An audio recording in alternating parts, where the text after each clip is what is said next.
سلام دوستو، میں ہوں شہریار اور آپ دیکھ رہے ہیں شہری ٹی وی۔ پیارے ناظرین، ہم روزمرہ زندگی میں کئی چیزیں استعمال کرتے ہیں جیسے پاسپورٹ، پینسل، ٹیشو پیپر وغیرہ، لیکن کبھی آپ نے غور کیا ہے کہ ان چیزوں کو بنایا کیسے جاتا ہے؟ آج کی اس ویڈیو میں ان چیزوں کو بناتے کیسے ہیں یہ جانیں گے۔ سبسکرائب کر دیں چینل کو اور بیل آئیکن کو بھی دبا دیں انفارمیٹو ویڈیو سب سے پہلے دیکھنے کے لیے۔ پینسلز۔ پیارے ناظرین، پینسل کی لکڑی عام طور پر دیودار یا دیگر نرم لکڑیوں سے بنایا جاتا ہے۔ ان لکڑیوں کو پتلے پینلز میں کاٹ کر سلنڈریکل شیپ دی جاتی ہے، پھر اس کے بعد پینسل کی لیڈ جس سے ہم لکھائی کرتے ہیں کو گریفائٹ اور مٹی کو مکس کر کے بنایا جاتا ہے۔ گریفائٹ کو مٹی کے ساتھ اس لیے مکس کیا جاتا ہے تاکہ اسے مضبوط بنایا جائے۔ اس کے بعد پینسل کو پینٹ کیا جاتا ہے تاکہ اس کی لکڑی کی حفاظت کی جائے اور اسے اسموتھ بنایا جاتا ہے۔ ان تمام مراحل سے ہر ایک پینسل کو گزرنا پڑتا ہے اور آخر کار پینسل کو باکس میں پیک کر دیا جاتا ہے اور فروخت کے لیے بیچ دیا جاتا ہے۔ پاسپورٹ کو بنانے کے لیے ایک خاص کاغذ کا استعمال کیا جاتا ہے کیونکہ اسی کاغذ کے اندر حفاظتی خصوصیات شامل ہوتی ہے جیسے کہ فائبرز اور واٹر مارک۔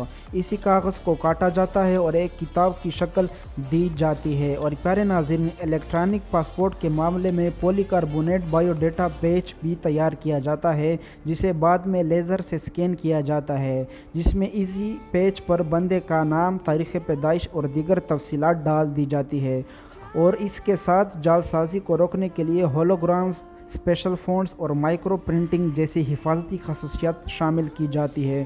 اور الیکٹرانک پاسپورٹ میں ایک چپ بھی فٹ کی جاتی ہے جس میں فنگر پرنٹس اور چہرے کی خصوصیات جیسے بائیو میٹرک ڈیٹا کو پروٹیکٹ کیا جاتا ہے۔ اور پاسپورٹ کے پیجز کو محفوظ سلائی کے ساتھ باندھ دیا جاتا ہے اور آخر میں ہر ایک پاسپورٹ کی جانچ پڑتال کی جاتی ہے اور اسے مکمل محفوظ اور سیکیور بنایا جاتا ہے۔ Tissue paper. دوستو، آج کل ٹیشو پیپر تقریباً ہر جگہ میں استعمال کیا جاتا ہے جیسے گھر، ریسٹورنٹس وغیرہ، اور یہ ایک کامن چیز ہے، لیکن کبھی آپ نے سوچا ہے کہ یہ فیکٹریوں میں کیسے بنایا جاتا ہے؟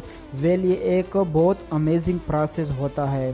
سب سے پہلے اسے بنانے کے لیے کاغذ کا استعمال کیا جاتا ہے اور اسے ریسائیکل کیا جاتا ہے۔ ریسائیکل کرنے کے بعد اسے پلپ بن جاتا ہے۔ اب اس پلپ کو مزید پتلا کیا جاتا ہے اور اس میں پانی ایڈ کر دیا جاتا ہے۔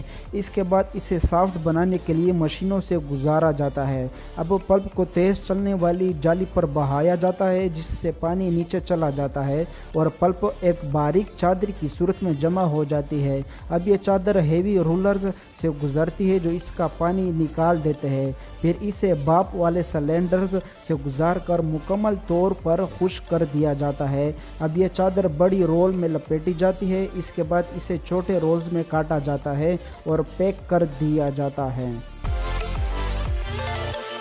کلاس۔ دوستو، ہم طرح طرح کے لباس پہنتے ہیں خود کو ڈھانپنے کے لیے اور اچھا دکھنے کے لیے، لیکن کیا آپ کو پتہ ہے کہ کپڑوں کو فیکٹریوں میں کیسے بنایا جاتا ہے؟ یہ کئی مراحل پر مشتمل ہوتا ہے۔ سب سے پہلے ڈیزائنر کپڑوں کا ڈیزائن تیار کرتا ہے جس میں ناپ، رنگ اور پیٹرن شامل ہوتے ہیں۔ اس کے بعد خام مال جیسے روئی یا پولیسٹر کو دھاگے میں کاٹا جاتا ہے اور پھر اس دھاگے سے کپڑا بنا جاتا ہے جسے مختلف رنگوں اور ڈیزائنوں میں رنگا یا پرنٹ کیا جاتا ہے۔ اس کے بعد کپڑے کو لیئرز میں بچھایا جاتا ہے اور اس پر پیٹرن رکھے جاتے ہیں ہاتھ سے یا کمپیوٹر کے ذریعے۔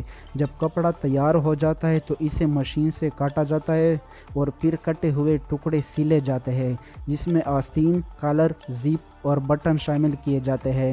سلائی کے بعد لباس کی فنیشنگ کی جاتی ہے جس میں استری، داغوں کی صفائی اور معیار کی جانچ شامل ہے۔ آخر میں کپڑوں کو پیک کر کے مارکیٹ کے لیے روانہ کر دیا جاتا ہے۔ ایک سادہ دھاگا ایک خوبصورت اور مکمل لباس میں تبدیل ہو جاتا ہے۔ سوپ۔